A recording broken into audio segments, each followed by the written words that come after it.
Hai guys, balik lagi di channel aku, it's me Esther. Sebelum aku memulai video ini, alangkah baiknya untuk kalian penonton video ini, yuk subscribe channel YouTube aku dan jangan lupa like dan komennya ya, supaya aku lebih semangat lagi untuk nge-upload video. Jadi guys, di video kali ini aku bakalan ngebahas ke kalian hal unik yang pernah aku temui di Malaysia guys. Apa saja itu? Yuk, mari langsung saja ke videonya. Video ini bergantung kepada hal yang aku temui selama di Malaysia ini ya guys, bukan hal yang ada di Malaysia sejak dahulu kala. Dan ini aku alami saat aku datang ke Malaysia ini, dan aku di sini baru 3 tahun guys. Jadi maklum kalau pengetahuan aku tidak terlalu luas.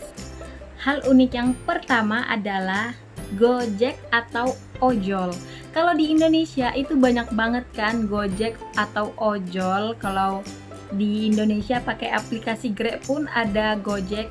Untuk pengetahuan, Gojek itu di Indonesia yaitu adalah driver motor yang membawa penumpang, satu penumpang saja. Tapi kalau untuk di Malaysia itu sama sekali tidak ada ya guys. Di sini ada aplikasi transportasi online seperti Gokar atau Grab. Tapi ini yang transportasinya itu adalah mobil atau kereta. Kalau di Indonesia Grab mobil pun ada. Dan untuk pengetahuan ke kalian, kenapa di Malaysia tidak dibenarkan ada Grab? Aku ada lihat video kalau di Malaysia itu kenapa tidak ada Grab. Dari segi perempuan dengan lelaki, kalau dibilang bukan muhrim, itu sih yang aku lihat di video itu ya. Dan juga di Malaysia ini kan jalanannya itu kan besar kan guys. Kalau membawa penumpang, contohnya bawa penumpang dari Selangor ke KL itu cukup berbahaya, tingkat kecelakaannya itu tinggi. Dan juga kalau menggunakan aplikasi Gojek di Malaysia ini, karena mereka juga merasa kalau cuma membawa penumpang satu orang aja itu memakan bensin atau minyak lebih banyak, hanya membawa satu orang biayanya itu pastinya cukup murah ya, jadi dia merasa kayak rugi gitu. Di Indonesia itu banyak sekali Gojek atau ojol guys, mau di gang-gang atau di tempat-tempat umum itu sangat banyak sekali Gojek. Jadi untuk kalian orang Malaysia yang ingin melancong ke Indonesia, bisa nih kalian kalau cuma satu orang, lebih baik kalian pakai Gojek karena lebih enak gitu lihat jalan. Dan pastinya kalian sudah disediakan helmet ya guys, nggak usah khawatir. Tapi aku lihat di sini kalau transaksi online itu yang menggunakan motor yaitu adalah Grab atau Panda Food atau Grab Food. Di sini ada sama juga kayak di Indonesia, cuman perbedaannya di sini tidak ada ojek atau ojol. Lalu yang selanjutnya guys, kalau di Indonesia itu banyak sekali penjual seperti penjual bakso, ketoprak, batagor atau semacamnya yang menggunakan gerobak kayak gini. Jadi dia itu yang menggunakan gerobak yang dia mengelilingi atau berjualan di daerah-daerah tertentu. Tapi kalau di Malaysia itu aku tidak pernah nampak orang jualan pakai gerobak kayak gitu. Lain cerita kalau dia jualan di tempat kayak udah ada memang pasar malam atau memang tempat memang betul-betul tempat perniagaan, memang ada yang jual pakai tempat kayak gerobak kayak gitu. Tapi yang aku lihat kayak dia berkeliling gitu, aku nggak ada menemuinya ya guys. Kalau di Indonesia itu dia kayak jual bakso atau jual bubur.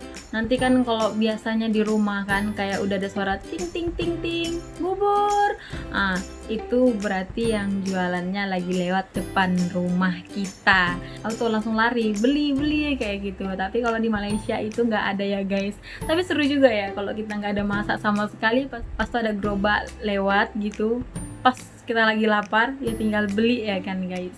Tapi sayangnya di Malaysia itu aku nggak ada jumpain ya. Tapi mungkin di pedalaman atau di tempat-tempat kampung mungkin ada. Tapi aku ini, menurut pandangan aku yang aku lihat, aku tinggal di Selangor, aku tidak ada menemukan seperti itu ya guys. Ini juga guys, di sini aku tidak ada melihat kayak kabel-kabel yang kayak gini berserabut yang banyak banget dia cabang-cabangnya ke sana ke sana ke sana.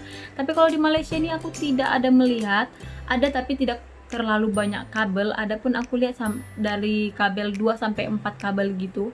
Dan di Malaysia ini aku nggak ada lihat sampai serabut kayak gitu. Tapi aku ada searching dekat Google, itu katanya kabel itu ditanam di bawah tanah. Apakah betul atau gimana?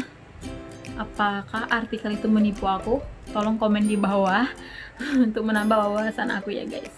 Tapi guys, walaupun dia punya kabel kayak berkumpul kayak gitu, tapi itu jarang juga ya terjadi kayak kesambar petir atau korslet atau apa gimana bahasanya yang bisa kalian paham. Short kayak gitu itu jarang. Tapi lain cerita, aku pernah lihat video ada petirnya itu mantul ke kabel itu, pas itu mantul lagi ke manusia. Itu nggak tahu bener atau tidaknya, tapi aku memang lihat manusia itu meninggal gitu. Tapi nggak selalu terjadi ya guys. Dan juga guys, di Indonesia itu kan banyak banget kan orang yang jualan atau pedagang kaki lima yang berjualan di lampu merah. Dan ada juga kayak maaf kata pengemis. Dan juga ada orang yang kayak bersihkan kita punya kaca mobil gitu, pas itu nanti dia juga ada jual tisu. Di Malaysia ini aku lihat kayak gitu baru sekali, 2 kali lah waktu pergi kerja. Jadi ada orang yang jualan kayak balang gitu, dia jual jeruk, katanya dia jual itu dalam 10 ringgit kayak gitu. Tapi setelah aku tanya dengan kawan aku, boleh ya jualan di pinggir jalan atau jualan di lampu merah? Pas itu dia bilang itu sebenarnya nggak boleh, kalau ada polis orang itu pergi semua, orang itu takut kena saman. Pas itu aku tanya lah, kenapa dia jualan di lampu merah? Pas itu dia jawab, dia juga perlu duit katanya. Betul juga, tapi aku tanya lagi, sering nggak orang itu jualan di lampu merah gini? Tidak juga kata dia. Di Indonesia aku lihat kebanyakan ya, aku di daerahku kalau di lampu merah banyak pengemis juga yang bersihkan kaca mobil, yang kasih jualan tisu kayak gitu. Tapi kalau di Indonesia sebenarnya itu nggak boleh ya jualan di lampu merah. Banyak sekali polisi menegur, atau kadang juga satpol PP udah ngangkut dia punya jualan-jualan, tapi keesokan harinya juga mereka ada buat. Tapi kita bisa paham kan, mereka itu pencariannya, mau gimana lagi mereka buat cara supaya mereka dapat duit kayak gitu guys. Tapi kalau di Malaysia ini aku lihat mereka nggak buatnya setiap hari, setelah ditegur mereka nggak akan buat lagi kayak gitu. Karena pun aku yang pribadi selalu lewat dari tempat itu, aku tidak ada melihat setiap hari mereka berjualan. Itu pun aku lihat baru 2 kali selama 3 tahun di Malaysia ini guys. Dan juga guys, di Indonesia kan banyak sekali kan orang yang jualan minyak, bensin atau solar di dalam botol kayak gini. Jadi itu kayak jualan di pinggir jalan, di warung-warung. Dia sudah mengisi dalam botol-botol, dalam botol yang banyak. Jadi orang lebih senang kalau habis bensin tengah jalan, dia boleh dorong sedikit, dorong dia punya motor, lepas itu jumpa dekat warung yang jualan minyak baru isi. Tapi kalau di Malaysia memang ada yang jualan pakai botol-botol gitu guys, tapi tidak banyak aku lihat ya.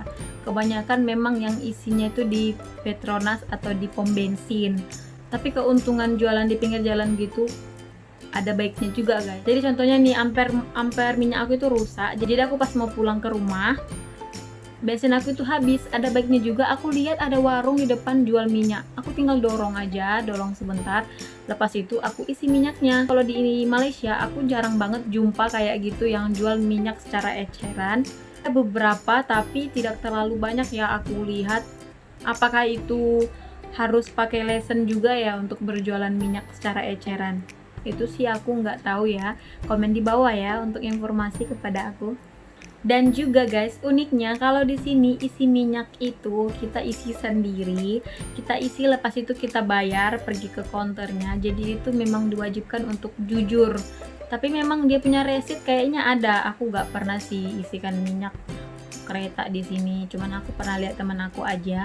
Tapi kalau di Indonesia itu kita mengantri bayar, kita mengantri isi bensin. Setelah itu bagian kita nanti kita ditanya mau berapa, dimulai dari 0 ya, kayak gitu. Setelah kita bilang 5 liter, dia isi 5 liter, lalu kita bayar juga di tempat itu guys. Tapi kalau di sini kita itu beratur, lepas itu kita isi sendiri, kita mandiri, lepas itu kita bayar sendiri, kita mandiri. Jadi aku rasa itu unik juga, tapi membebani juga ya, membebani sedikit. Jadi kita itu kayak pembeli tapi tidak raja. Dan pembensin di sini pekerjanya enggak kayak pekerja di Indonesia. Kayak di Indonesia itu Pertamina, jadi pekerjanya itu banyak. Kalau di sini aku lihat tidak ada pekerjanya. Jadi kayak layan diri sendiri, tidak seperti ratu. Kalau di Indonesia, di kedai-kedai kayak gitu, jarang banget jumpa makanan atau barang-barang yang langsung ada tertera harganya, contohnya Rp10.000, Rp15.000. Kalau yang seperti ini selalu yang kita jumpai di tempat seperti supermarket, Indomaret atau Alfamart, dan dia itu harganya sudah tertera. Tapi kalau di Malaysia itu di semua kedai, mana-mana kedai pastinya ada langsung disediakan harganya. Jadi kayak tujuannya itu supaya tidak ada penipuan harga atau penaikan harga atau segala macam. Kalau kita ambil barang memang harganya 10 ringgit, memang kalau kita bayar memang betul-betul 10 ringgit. Itu aku rasa oke juga ya. Jadi kalau kita mau beli barang, kita tengok barang ini cantik, kita nggak berpikir ini harganya berapa, ya Allah ini berapa harganya. Kita tengok harganya 35 ringgit, kita bayar pun 35 ringgit. Tapi kalau di Indonesia tidak semua kedai ada langsung tertera harganya. Kedai yang ada pun langsung kayak memang betul-betul kedai yang besar seperti Indomaret, Alfamart atau supermarket. Kalau di Malaysia itu namanya 7E, KK atau semacamnya. Kayak gitu guys. Oke guys, terima kasih ya sudah menonton video ini. Semoga video ini bermanfaat untuk kalian. Jangan lupa subscribe, like, dan komen ya guys, supaya aku semakin semangat upload video. Terima kasih sudah menonton video ini. See you next video. Bye-bye.